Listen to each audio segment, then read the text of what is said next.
saudara sesama Islam, tetapi kami dilayan seperti bukan saudara. Itu yang membuatkan kami lebih jauh daripada Islam sendiri. Kerana apa? Kerana layanan daripada seorang Muslim yang sangat kasar dan menganggap kami ni sasah ahli neraka. Kami sangat berharap Malaysia dapat menjadi sebuah negara yang boleh menerima golongan ini. We are human. We are all same. Cuma berbeza naluri. Kalau Malaysia mampu menjadi sebuah negara yang menerima golongan LGBT, saya yakin Malaysia akan menjadi sebuah negara yang lebih aman, lebih gembira, maju dan juga better nation. We can be a better nation because once we treat everyone equally, dan keselamatan kami terjamin,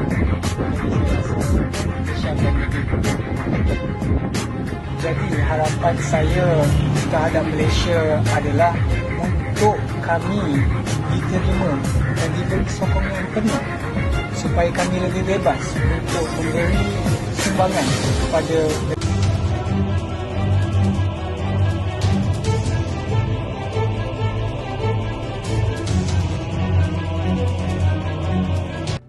Bismillahirrahmanirrahim. Assalamualaikum warahmatullahi wabarakatuh. Hari ini kami akan membentangkan mengenai sejauh manakah LGBT memberikan pengaruh buruk kepada kemaslahatan hidup sosial manusia. Dalam pembentangan ini, kita akan mengetahui dengan lebih mendalam apakah itu LGBT, ciri-ciri LGBT, kesan dan langkah mengatasinya. Yang pertamanya, kita harus tahu apakah makna LGBT. Dari segi sains sosial, sebagai golongan manusia yang mengalami ketidakstabilan jantina dan kerumitan seksualiti tidak mengira secara individu ataupun berkumpulan. Yang kedua, kita perlu tahu ciri-ciri LGBT itu sendiri. L yang pertama bermaksud golongan yang mempunyai tarikan seksual dan emosi seorang perempuan terhadap perempuan yang lain. G pula bermaksud gay, iaitu golongan yang mempunyai tarikan seksual dan emosi seorang lelaki terhadap lelaki yang lain. Dan seterusnya, B, bisexual, yang bermaksud keinginan seksual yang tinggi terhadap kedua-dua jantina, iaitu lelaki dan perempuan. Bermaksud seorang lelaki ini boleh menyukai seorang perempuan dan juga lelaki. Dan yang terakhir adalah T, iaitu trans, bermaksud mereka lebih cenderung untuk melakukan perubahan fizikal yang berlawanan dari fitrah. Perbuatan homoseksual jelas merupakan perkara yang keji sebagaimana firmannya pada surah Al-A'raf ayat 80 hingga 84, bermaksud, dan Nabi Lut, yakni juga kami utuskan. Ingatlah, tak kala dia berkata kepada kaumnya, patutkah kamu melakukan perbuatan keji yang tidak pernah dilakukan oleh seorang pun daripada penduduk alam ini sebelum kamu?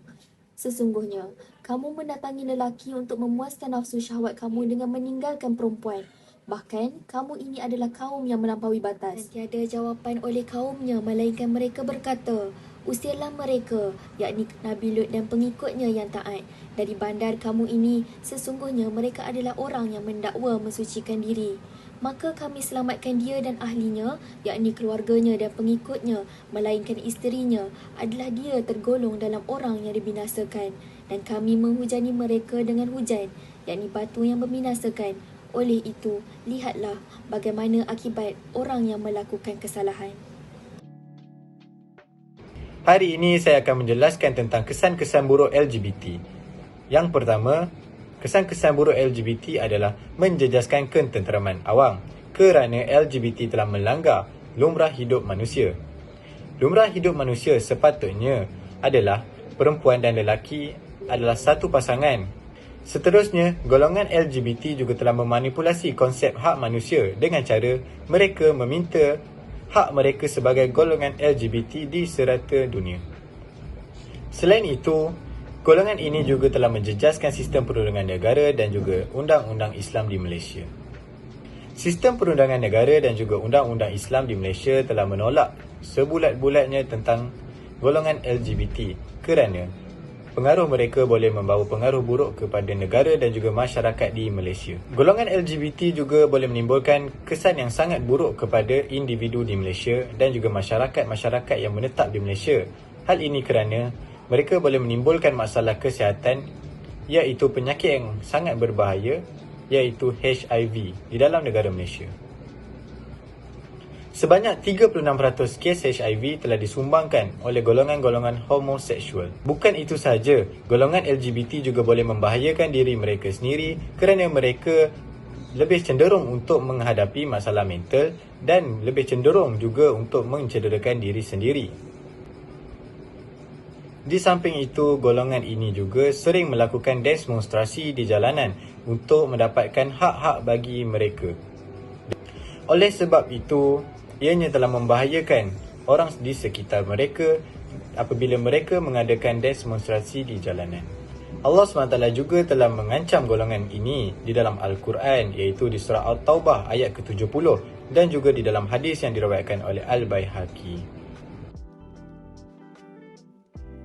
Saya akan menceritakan langkah-langkah mengatasi LGBT menurut pandangan Islam dan psikologi barat. Sebelum saya menceritakan tentang langkah-langkah, saya akan menceritakan pandangan psikologi terhadap LGBT dulu. LGBT menurut pandangan psikologi dapat dikatakan sebagai gangguan jiwa jika seseorang merasa terganggu dengan orientasi seksualnya serta tidak menerimanya, dan juga menganggap bahawa orang yang menganggap heteroseksual merupakan satu-satunya orientasi seksual yang normal.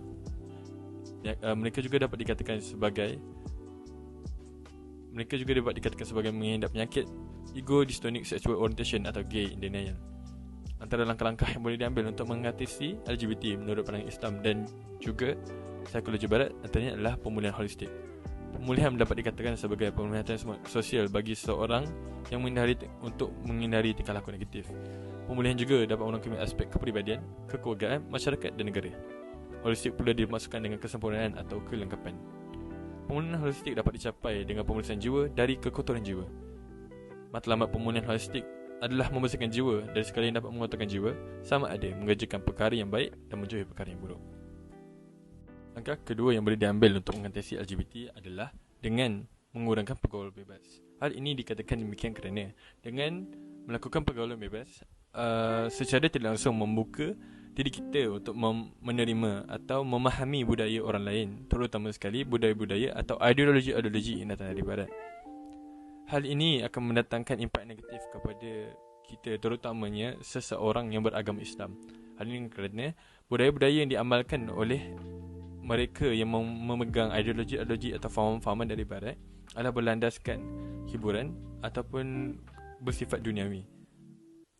Lalu seharusnya kita sebagai seorang Muslim atau sebagai seorang insan memilih rakan dengan sebaiknya kerana mereka akan mempengaruhi dan mempengaruhi corak kehidupan kita. Langkah yang seterusnya adalah dengan menghindari tabiat meniru ataupun melakonkan jantina lain. Hal ini dikatakan demikian kerana apabila sesebuah perkara itu menjadi kebiasaan, ia akan menjadi tabiat. Apabila ia menjadi tabiat, akan menjadi norma dan secara tidak langsung akan mempengaruhi masyarakat untuk melakukan perkara tersebut. Apabila perkara yang melibatkan seperti agenda-agenda atau ideologi LGBT yang menjadi kesan negatif kepada masyarakat, terutama masyarakat Malaysia yang kebanyakannya atau majoriti merupakan merupakan masyarakat yang beragama Islam. Hal ini boleh dikatakan juga berpunca daripada kebiasaan dengan layanan yang tidak sepatutnya diterima oleh seseorang kepada seseorang. Sebagai contoh, seseorang kanak-kanak lelaki dilayan seperti kanak-kanak wanita sehingga kanak-kanak tersebut meningkat dewasa. Apabila perkara itu menjadi norma, kanak-kanak lelaki tersebut pada masa dewasa ia akan mempunyai sifat-sifat feminis, kewanitaan ataupun lembut secara istilahnya atau secara kasarnya.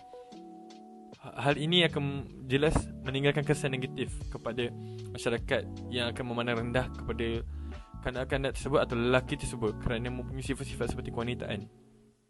Ia juga jelas mengganggu struktur masyarakat dan juga memberi pandangan yang negatif kepada lelaki tersebut kerana mempunyai sifat kewanitaan. Oleh itu, seharusnya kita mencegah perkara ini daripada berlaku kerana ia akan meninggalkan kesan negatif bukan sahaja kepada diri, malah kepada masyarakat dan juga negara. seterusnya yang boleh dilakukan untuk mengatasi LGBT adalah dengan memperbanyakkan ibadah sunat. Hal ini dikatakan demikian kerana apabila kita bersendiri ataupun kita mempunyai masa yang lapang, kita tidak melakukan apa-apa, kita akan berdiskusi dengan diri sendiri. Apabila kita berdiskusi dengan diri sendiri, kita akan mula mempersoalkan diri kita. Dan pada detik itulah bermulanya mempersoalkan seksualiti diri mereka. Oleh itu, seharusnya kita mengisi masa lapang dengan perkara-perkara bermanfaat seperti ibadah-ibadah sunat. Sebagai contoh, sebagaimana yang kita tahu, pada bulan Ramadan kita seharusnya menahan lapar dari terbit fajar hingga tenggelam matahari.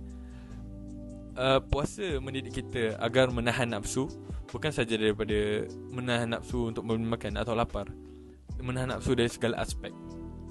Daripada ibadah puasa, kita dapat belajar bahawa dengan menahan lapar sahaja, kita boleh mengawal nafsu kita untuk melakukan tindakan lebih bijak.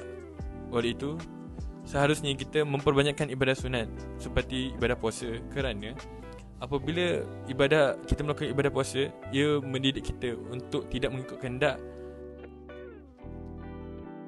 Kesimpulannya, dapat disimpulkan bahawa isu LGBT ini penting dan perlu dipandang serius oleh semua pihak yang terlibat, khususnya umat Islam yang bertanggungjawab untuk mencegahnya.